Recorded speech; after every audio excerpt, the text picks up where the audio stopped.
सफलता उन्हीं को मिलती है जिनके सपनों में जान होती है। सफलता उन्हीं को मिलती है जिनके सपनों में जान होती है। पंखों से कुछ नहीं होता, हौसलों से उड़ान होती है। हौसलों से उड़ान होती है। तो आज उन्हीं हौसलों के उड़ान की एक दास्तान लेकर आपके सामने हाजिर हूं। नमस्कार, प्रणाम। मैं मनिंदर सिंह आपका स्वागत करता हूं अपने सारण 24 न्यूज चैनल पर। जी हां, आज हम आपको छपरहिया धर्मशाला और उसके निर्माण में अपना सब कुछ न्यौछावर करने वाले सारण जिले के मरौरा प्रखंड के बरदहिया गांव के सपूत शिवजटा कुंवर के बारे में, जिन्होंने उन्होंने कैसे छपरहिया धर्मशाला के निर्माण की परिकल्पना की, कैसे उसको मूर्त रूप दिया, इस दौरान क्या क्या बाधाएं उनके रास्ते में आईं, इस पर विस्तार से चर्चा करेंगे और आपको ये भी बताएंगे कि कैसे पिछले 25 वर्षों से छपरहिया धर्मशाला सुल्तानगंज से देवघर जाने वाले कांवरियों के रहने के लिए, खाने के लिए निःशुल्क व्यवस्था करती है। इस सब पर चर्चा करेंगे और इस पर चर्चा के लिए आज हम पहुंचे हैं छपरा जिला के मरौरा, जहां हमें मिले शिवजटा कुंवर के संघर्ष के सहयोगी जयप्रकाश सिंह। तो अब हम जयप्रकाश सिंह उर्फ जेपी सिंह से आगे की बात करेंगे। उससे पहले आप शिव भक्त कांवरियों ने जो धर्मशाला की व्यवस्था के बारे में बताया उसे सुनिए और उसके बाद जयप्रकाश सिंह से हमारी लंबी बातचीत होगी, उसको भी मैं आपको सुनाऊंगा। उसके पहले शिव भक्त कांवरियों। इलाहाबाद प्रयागराज गांव बामपुर से है। हम सुल्तानगंज से गंगा जल भर के चले हैं। अभी हमको छपरहिया धर्मशाला में हमारे आत्मा को तृप्ति मिली है। क्यों, क्या क्या व्यवस्था बहुत है? बढ़िया व्यवस्था, शालीनता, यहाँ के कर्मचारियों के अंदर इतनी शालीनता, इतना कुशल व्यवहार और फर्स्ट क्लास खाने पीने की अच्छी व्यवस्था। स्वादिष्ट बहुत अच्छा, बहुत बढ़िया। प्रसाद, भोजन नहीं, प्रसाद। 60 किलोमीटर में ऐसी आत्मा की तृप्ति हमको। अच्छा, नाम क्या है आप लोगों का? मेरा नाम प्रशांत पांडे। अच्छा, प्रशांत तिवारी मेरा नाम। अंबुज पांडे। अंबुज। कहाँ से आए आप लोग? गढ़वा जिला से आए हैं। गढ़वा जिला से आए हैं। ये छपरहिया धर्मशाला का कैसा व्यवस्था है? बहुत अच्छा व्यवस्था है। बहुत अच्छा। क्या खाना खिला रहा है आज? खाना बहुत अच्छा खिलाया है। आज खिचड़ी खिलाया। क्या नाम आपका? अमित सिंह। अमित सिंह। अच्छा, आप खा लिए? कैसा खाना था? बहुत अच्छा कि अच्छा? बहुत अच्छा। अच्छा नहीं, बहुत अच्छा। कहाँ से आप लोग? झारखंड अच्छा से। अच्छा। आज हमारी सारण 24 न्यूज की टीम सारण जिले के मरौरा पहुंची है, जो छपरहिया धर्मशाला के निर्माता शिवजटा कुंवर, जो शिवजटा कुंवर ने जो परिकल्पना की थी, उनके संघर्ष के सहयोगी रहे जयप्रकाश सिंह के पास हमारी टीम पहुंची है। जयप्रकाश सिंह उर्फ जेपी सिंह यहाँ व्यवसायी हैं मरौरा में। हम उनके पास आए हैं, तो हम जयप्रकाश जी से जानना चाहेंगे कि कैसे छपरहिया धर्मशाला का जो निर्माण था, इसमें क्या क्या बाधाएं आई और कैसे इसका निर्माण, कैसे इस सपने को पूरा किया है शिवजटा कुंवर ने। इसके बारे में बात करने के लिए हमारे साथ मौजूद हैं जयप्रकाश जी। तो जयप्रकाश जी, पहला सवाल जो है वो हम ये चाहते हैं कि आप ये बताएं, शिवजटा कुंवर के साथ आप कब से हैं और क्या कैसे शुरू हुआ इसका निर्माण? सबसे पहले तो इस न्यूज़ 24 सारण जो है, इसको बहुत बहुत धन्यवाद कि कम से कम इस लायक ये समझा ये टीम न्यूज़ 24 सारण जो है, क्योंकि ये काफ़ी अरसा से ये चल रहा है। आज 2 साल नहीं, ये साल जो है इत्तेफाक से ये 25वां साल है। 25 इस छपरहिया धर्मशाला का पूरे 25 साल हो गया। और वैसे तो कई चैनल आए, लेकिन इतना इंटरेस्टेड होकर के किसी ने इस विषय पे, इस मुद्दे पे कोई किसी तरह का काम नहीं किया। तो इसलिए संकलन के लिए हम लोग को हमारी टीम छपरहिया धर्मशाला होके आई है। ये पता है, यहाँ तक मैंने देखा भी है। तो इसलिए सबसे पहले तो इस बात के लिए बहुत बहुत धन्यवाद मनिंदर जी और आपके पूरे इस टीम को, और आपके ये नंदू जी, बहुत बहुत धन्यवाद आप सबों का। अब रही बात जहाँ तक कि छपरहिया धर्मशाला की, तो छपरहिया धर्मशाला नाम से ही लग रहा है, ये पूरा छपरा जिला के नाम पर इसलिए रखा गया है कि छपरा जिला के मैक्सिमम जो डाक बम, कांवड़ बम या वैसे भी जो शिव भक्त हैं, इसमें काफ़ी सक्रिय रूप से भूमिका निभाया है। जी। लेकिन इसकी परिकल्पना इसी मरौरा प्रखंड के बरदहिया निवासी शिवजटा कुंवर उर्फ शिवजी कुंवर की परिकल्पना उन्हीं का है, और उन्हीं के वजह से आज हम सभी जो भी इस मुकाम तक पहुंचे हैं, काफी संघर्ष भरा जीवन उन्होंने बिताया है। अच्छा, उससे यहाँ- पहले एक चीज तो और बता दीजिए, मतलब उनका नाम शायद बचपन में ही भगवान भोले ने उनको अपना नाम दे दिया था। शिवजी कुंवर उनके पिताजी ने रखा, और जटा कुंवर उनको गांव वाले कहते थे। तो शिव और जटा को मिला के शिव जटा कुंवर जो उनका नाम था, वो मतलब भगवान ने ही उनको दिया था और अपने भक्ति के मार्ग पे लगा लिया। अब ये देखिए, जहाँ तक हमारी जानकारी है, बचपन के दिनों में मैक्सिमम बच्चों को जटा हुआ करता है, और चूंकि शिव जी या शिवजी शर्मा ये नाम जो था, और जटा उनको काफी जटा हुआ करता था, इसलिए ये नाम जुड़ जाना स्वाभाविक है। शिव जटा कुंवर, और कुंवर उन लोगों का अपना परंपरागत टाइटल चला रहा है। और जहाँ तक मैंने देखा है, शिव भक्त तो बहुत सारे हैं, एक से एक शिव भक्त है। शिव भक्त तो पागल सब शिव भक्त होते हैं। उस पागलों में इस तरह का एक पागल थे कि जब उनको जुनून हो गया कि हमको सुल्तानगंज से देवघर के रास्ते में सुनसान इलाके में जहाँ ज्यादा कठिनाई होती है कांवड़िया को, वहाँ हम रास्ता चुन करके जगह देख करके एक धर्मशाला का निर्माण करें, जिसमें ज्यादा से ज्यादा हम सहयोग दे सके। नहीं, वहाँ जो मैंने सुना कि उनको शायद रास्ते में कोई कठिनाई हुई थी, तो उनसे एक कुर्सी के लिए 80 रुपए की डिमांड की गई थी 1997 में, 25 साल हाँ, पहले। ये भी बात सही है, सही फिर सुना आपने। उन्होंने ये सोचा कि अगर जिनके पास पैसे कम होंगे उनको परेशानी ज्यादा होगी, इसलिए उन्होंने ये परिकल्पना की कि नहीं, एक व्यवस्था होनी चाहिए जो निःशुल्क हो। बिल्कुल सही सुना आपने। वो क्या है कि वो ऐसे कांवड़ यात्रा में पहले से काफी दिनों से कांवड़ लेके सुल्तानगंज से देवघर जाते थे, अच्छा। और अक्सर कहीं ना कहीं कोई ना कोई समस्या तो आते रहता है, आज भी है। और कष्ट का ही सफर है ये कांवड़ियों का सफर, ये काफी कष्ट का। और उस कष्ट में अगर कहीं कोई और ज्यादा कष्टदायक मिल जाता है तो ज्यादा यादगार होता है। तो हुआ यूं कि ये और इनके साथ इनके और टीम के लोग, उस उम्र के लोग, इनके कुछ रिलेटिव के लोग थे। तो ये, और जहाँ तक मुझे जानकारी है, सुरेंद्र पांडे जो अभी साना एक्सप्रेस ट्रांसपोर्ट के प्रोपराइटर हैं, वो और कुछ लोग, और राजा जी, राजेंद्र प्रसाद, ऐसे कुछ लोग जाते थे। तो इसी क्रम में एक जगह रुके, काफी लेट हो गई थी, और ऐसा भी नहीं कि लोग काफी मतलब ये थे, भरे फूले थे, अपना किसी तरह से एडजस्ट करके जाते थे। और वहाँ कहीं कोसों दूर तक कहीं कोई व्यवस्था नहीं मिला। एक जगह वो कुर्सी, पहले आप देखते होंगे टेंट हाउस का कुर्सी आता था लोहे का, जिसमें टीन वाला जो फोल्डिंग वाला, नहीं लोहे का कुर्सी, अच्छा, और उसमें जाली नुमा बिनाई हुआ करता था। ये टेंट हाउस वाले पहले चलाते थे, आज तो पीवीसी प्लास्टिक का कुर्सी आ गया। उन दिनों वो कुर्सी था, तो उस पे जब आप बैठते थे तो काम चल रहा था। अगर सोना पड़ गया तो उसका जो लोहा था वो काफी कष्टदायक होता था। और समझिए कि उस कुर्सी के लिए भी 150 रुपया से बार्गेनिंग शुरू हुआ। ये भी बार्गेनिंग 50 रुपया से जाते जाते 80 रुपया पे फाइनल हुआ एक कुर्सी के लिए। 2 कुर्सी उन्होंने लिया 80 160 पे, और दोनों कुर्सी को लगा करके वो रात बिताया। और रात क्या बिताना है, उस स्थिति में नींद तो आ नहीं सकता है। और वहीं ये बीज वो आ गया कि अब चाहे जो हो जाए, हम चाहे जो हो जाए, लेकिन अब हम कहीं ना कहीं उस लायक व्यवस्था करेंगे कांवड़ियों को जो एफर्ट नहीं करता हो, होटल में रहना, किसी धर्मशाला में रहना, या खुद का अपना व्यवस्था लेके जाते हैं। गरीब तबके लोग जो है भक्त हैं, शिव भक्त, उनको एक व्यवस्था परेशानी न हो इसके लिए, उनके लिए एक व्यवस्था करना है। ये कल्पना और उसके बाद जब परिकल्पना हुई, ये सही बात है, 1997 का, 1997 का। उसके बाद 1997 में वो वहां से आए, और उसके बाद अपनी गांव के कुछ लोगों से चर्चा किया। और चूंकि आज भी इस दौर से आप गुजर रहे होंगे, देख रहे होंगे, इस सब चीजों पर ज्यादा लोग अहमियत नहीं देते हैं। हाँ, बहुत दूर का बात था तो लोग यहाँ। अब उसके बाद वो गांव से आगे निकले, जिसमें खुदाई बा के एक सूर्यनारायण यादव हुआ करते थे, आज वो दिवंगत हैं। शिव पूजन शर्मा आज हैं, राजेंद्र प्रसाद जायसवाल राजा जी से फेमस हैं, उनके एक रिलेशन में आते हैं सुरेंद्र पांडे, भोला राय, खुदाई बाग माधोपुर के भोला राय, विक्रमा यादव, रामपुर धनाव, रजौली धनाव, और राजू सिंह रसूलपुर, नारायणपुर रसूलपुर।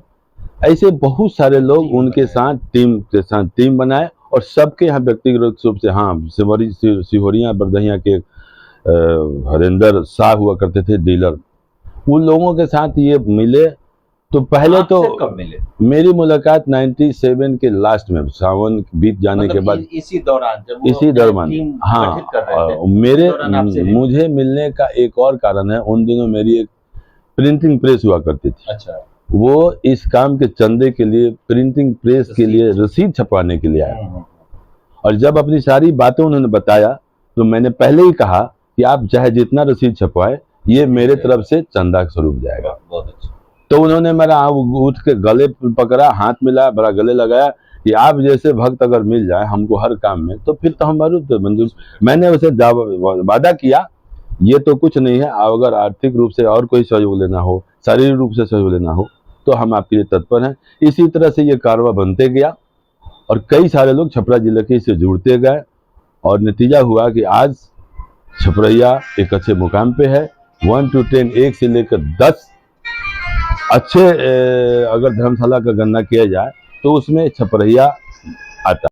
पहला एक और सवाल ये होगा कि परिकल्पना हुई, फिर उन्होंने टीम बनाया, लेकिन संघर्ष के रास्ते पर जब वो चले तो उनको क्या क्या परेशानियां आईं इस दौरान, और उस संघर्ष में कैसे किन्होंने उनका कहाँ तक साथ दिया, और कैसे कैसे इसकी एक ऊंचाई तक पहुंचाते पहुंचाते उन्होंने इस ऊंचाई तक पहुंचाया, तो इसके बारे में आप कुछ बताएं हमें। पहली बात तो ज़्यादातर यही देखा गया कि जो भी कोई अगर इस काम में आगे बढ़ता है, चाहे किसी भी साधारण अगर कोई जग हो, सरस्वती पूजा ही हो, तो उसमें आजकल ये हिंदू सनातनी धर्म में मेरा जहाँ तक मेरा अपना मानना है, कुछ लोग दोषी हैं, कुछ लोग इसको प्रोफेशन व्यवसाय का रूप दे दिए हैं, जिसका नतीजा होता है कि जो सही में जो भी काम करना चाहता है उनको भी शक के दृष्टिकोण से देखते हैं, जिसमें इनके साथ तो सबसे ज्यादा आया है। अच्छा। पहली बात कि इतना बड़ा आयोजन पॉसिबल है ही नहीं कि आप पूरे 1 महीने तक पूरे छपरैया के नाम पर ही सही, छपरा जिला के चंदे से ही सही, पूरे जितने भी कांवड़िया वहां जाते हैं उनको फ्री ऑफ कॉस्ट सारी व्यवस्था दी जाए, ये पॉसिबल किसी को लग ही नहीं रहा था कि ये संभव नहीं 1 महीने तक।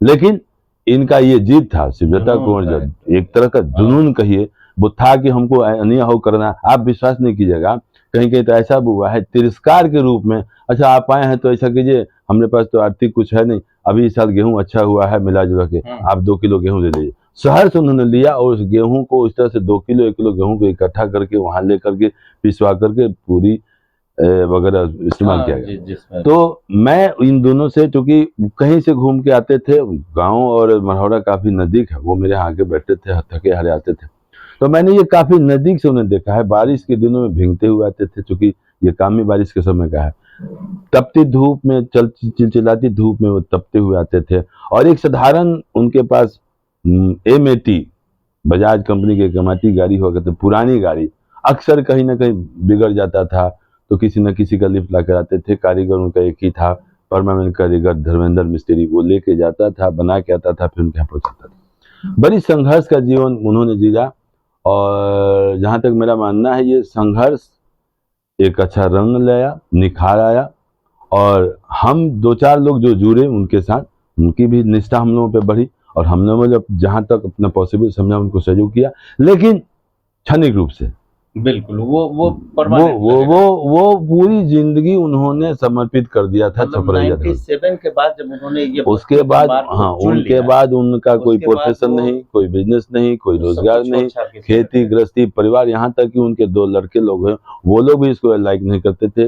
वो लोग भी इनको ये कहते थे, पापा ये आप क्या कर रहे हैं, आपको धर्म से जरूरत है तो हम कर रहे हैं, यहाँ केदारनाथ चलिए, तारो धाम घुमाते हैं, वो लोग भी लाइक नहीं करते थे। उनकी मिसेज शिक्षिका थी रामचक प्राइमरी या सेकेंडरी स्कूल में, तो वो तो पत्नी है तो वो अच्छी लाइक करते, चूंकि काफी धार्मिक भावना की उनकी मैसेज है। लेकिन गांव में उनका कोई ज्यादा सहयोग नहीं मिला उन दिनों। बाद में लोग धीरे धीरे जुड़ते गए, जब लोग कोई जाते थे छपरैया में, ठहरते थे, देखते थे इनके आयोजन को, तब जाकर के धीरे धीरे ये एक मुकाम लेता गया, बनता गया, लोग जुड़ते गए, कारवा बनते गया।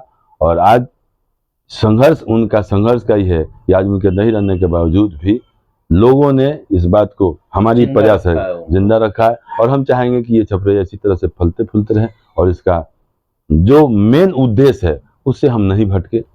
तो उनके ज़माने में रात में ही सिर्फ भोजन मिलता था, अब पिछले साल से रात दिन सब भोजन दिया जा रहा है। हालांकि उन्हीं के समय में चिकित्सा का व्यवस्था हुआ था, थाना का व्यवस्था हुआ था, नलकूप, ये सारी व्यवस्था वहाँ है। जी जी। और वहाँ के प्रशासन के लोग भी काफ़ी हेल्प करते हैं। जो भी वहाँ का चीफ मिनिस्टर हुआ है झारखंड का, वो लोग छपरा जिला के छपरैया को भली भांति जानते हैं। तो इस तरह से संघर्ष काफ़ी रहा उनका। और लास्ट मेरा जहाँ तक मानना है, उनकी जो मौत हुई तो छपरैया में समर्पण की वजह से हुई। अच्छा। समर्पण इन द सेंस कि वो इतने ज्यादा समय दिया करते थे, आप विश्वास नहीं कीजिएगा। खाना पीना वो जब पूरे महीने जब छपरैया का शिविर चलता था तो वो रात में ही एक टाइम खाते थे, पूरे दिन खाली पेट रहते थे कांवड़ियों की सेवा में। किसको क्या घटा, किसको क्या हुआ, एक रूटीन था। लास्ट में वहाँ एक मंदिर बनता है, अभी भी मंदिर बनता है, उन्हीं का परंपरा बनाया हुआ है, एक छोटा सा मंदिर है। और वो मंदिर में उन पूजा करते थे, आरती करते थे, हवन करते थे, तब जाकर के पहला खाना खाते थे। सोचिए, हम सभी 9 दिन नवरात्र करते हैं तो दिन में कभी फल है, कभी दूध है, कभी जूस है, लेते रहते हैं। वो आदमी पूरे 1 महीना तक तप तपस्या करते उपवास रहे। स्वाभाविक है कि मेडिकल साइंस इसको नहीं लाइक करता है, इसको नहीं करता। तो वो रोग, पहले शुगर हुआ, उसके बाद कई सारी बीमारियां होते गए। और यही मेन कारण था, उनके परिवारजन लोग इसको अवॉइड करते थे कि आप इस तरह का जुनून जो लिए हुए हैं शिव भक्ति में, ये अच्छा बात नहीं है। लास्ट नतीजा हुआ कि वो काफ़ी बीमारी से ग्रसित होते गए और प्राण का त्यागना पड़ा। हालांकि देखिए, अभी जो हम लोग कह रहे हैं ठीक है कि एक दौर होता है जब आदमी किसी काम को शुरू करता है तो कुछ लोग उसके विरोध में आते हैं, कुछ लोग सपोर्ट में आते हैं। हाँ, लेकिन अंततः आज उनके बेटों ने स्वीकार किया और मतलब उनको लगा कि नहीं, मेरे पिताजी बहुत बड़ा काम कर रहे थे और उनके पुत्रों के द्वारा ये स्टैचू उनका वहाँ बनाया गया। सारे लोगों के सहयोग से फिर वहाँ उनका एक स्टैचू बनाया गया कि वो स्टैचू से ही कम से कम अपने धर्मशाला में होते हुए धर्म के कार्यों को देखते रहे। बिल्कुल। देखिए, इंसान के जीवन में होना भी चाहिए। किसी शायर ने कहा है कि जिंदगी के रंगमंच पे कुछ इस तरह का किरदार निभाओ कि पर्दा गिरने के बाद भी तालियां बजती रहे। बिल्कुल। तो आज हम तालियां जो बजा रहे हैं, हम सारे सारनवासी छपरैया के नाम पे जो तालियां बजा रहे हैं, छपरैया के नाम पे जो भी वहाँ ठहरते हैं तालियां बजा रहे हैं, ये वाकई उस तरह का उनका देन है। और मैं समझता हूँ कि इस तरह का आयोजन, इस तरह का व्यवस्था, इस तरह का धर्मशाला इस तरह होना चाहिए, जैसा कि मैं देख रहा हूँ। आज तो मतलब हम जब गए थे, इस साल मैं गया था, तो हमारी टीम ने ये एनालिसिस किया कि अब बहुत जगह टेंट लगा के बहुत जिलों की टीम को दिखाया जाता है, बहुत जगह धर्मशाला बनाया जाता है। लेकिन ये 25 साल पहले हमको लगता है गिना चुना धर्मशाला होगा। एक तो ये होगा, दूसरा जो सबसे बड़ी बात है कि ये मतलब ये सोच लेना ही अपने आप में, कोई आम आदमी, कोई करोड़पति अरबपति, ये लोग बहुत बिल्कुल वहाँ आपको लेकिन एक आम आदमी भी ऐसा सोच आगे डॉक्टर जगन्नाथ मिश्रा जो पूर्व में चीफ मिनिस्टर रह चुके हैं, डॉक्टर जगन्नाथ मिश्रा, इनके धर्मशाला से मात्र 2-2.5 किलोमीटर आगे इंदिरा वनम मोहल्ला, उनका अपना शिविर चलता है। कोई नवादा का चलता है, धरियासराय का चलता है, दरभंगा का चलता है। एक आखिरी सवाल आपसे कि ये आप लोगों ने उसी जगह को कैसे चुना, क्यों चुना? और वहाँ सुनते आप लोगों ने ये 30 कट्ठा, एक हमको लगता है बहुत बड़ा धर्मशाला के लिए जमीन है, 1.5 बीघा जमीन खरीदा चंदे के पैसे, उसके बारे में कुछ बताइए। वो टोटल ये छपरा जिले के लोगों का चंदा, गेहूं मिला, गेहूं को बेच के पैसा बनाया, कुछ नया पैसा मिला गया। और एक बात आपको विश्वास नहीं होगा, वो छपरैया धर्मशाला में जितने भी ईंट लगा है, ये हैरत की बात है, वो ईंटा भी छपरा जिला का है। अच्छा, यहाँ से गया? यहाँ के चेमनी वालों में, जिसमें सर्वश्री एक मिश्रीलाल सिंह हुआ करते थे, जो बाद के दिनों में अध्यक्ष हुए, छपरैया शिव भोला कांवड़िया सेवा संघ के अध्यक्ष हुए। पहले उन्होंने शुरुआत किया था अपने, मेरे चमनी से भी ईंटा गया। हाँ, तो ये परंपरा का शुरुआत मिश्रीलाल जी जो अध्यक्ष हुए उनके द्वारा शुरू हुआ। 1 ट्रक पहला उनका ईंटा गया छपरैया धर्मशाला में, और उसके बाद ये एक प्लेटफॉर्म तैयार हो गया। और ज्यादातर जैसे आप भी हैं, आपका भी चेमनी हुआ करता था, राम लखन जी सलेमपुर के थे, तो ये मैक्सिमम लोगों का ये डिवोटी का एक कहा जाएगा कि बहुत ही अच्छा ये है कि एक ईंट यहाँ से जाकर वहां लगा। आज भी अगर ऊपर काम होता है तो छपरा जिला के चेमनी वालों का ईंटा यहाँ से जाता है। और गाड़ी मालिक जो गाड़ी भेजते हैं वो फ्री ऑफ कॉस्ट डीजल भी उनका होता है। अच्छा। जिसमें विश्वकेश्वरी सिंह हैं, आपको परसा के साइड में बनकेरवा गांव के हैं, उनका गाड़ी हुआ करता था। सारण एक्सप्रेस ट्रांसपोर्ट का गाड़ी आज भी जाता है। तो ऐसे लोग जुड़े तब जाके इतना बड़ा मुकाम हासिल हुआ। और ये बेशक उनकी योगदान ज़्यादा रही है, खम्भे की तरह वही हैं, जड़ वही हम लोग तना है, लेकिन छपरा जिला के सारे लोग, जैसे मैंने आपको पहले भी नाम बताया, बहुत सारे लोग इसमें योगदान दिए। लेकिन ये योगदान वहीं से शुरू वहीं से होता है। तो ये थे हमारे साथ जयप्रकाश सिंह और जेपी सिंह, जिन्होंने हमें विस्तार से बताया कि छपरैया धर्मशाला के निर्माण में क्या क्या बाधाएं आई, कैसे उसका निर्माण पूर्ण किया गया। तो आज हम इनका बहुत बहुत धन्यवाद करते हैं। हम अपने दर्शकों का भी धन्यवाद करते हैं। बहुत बहुत धन्यवाद। आपका दिन शुभ।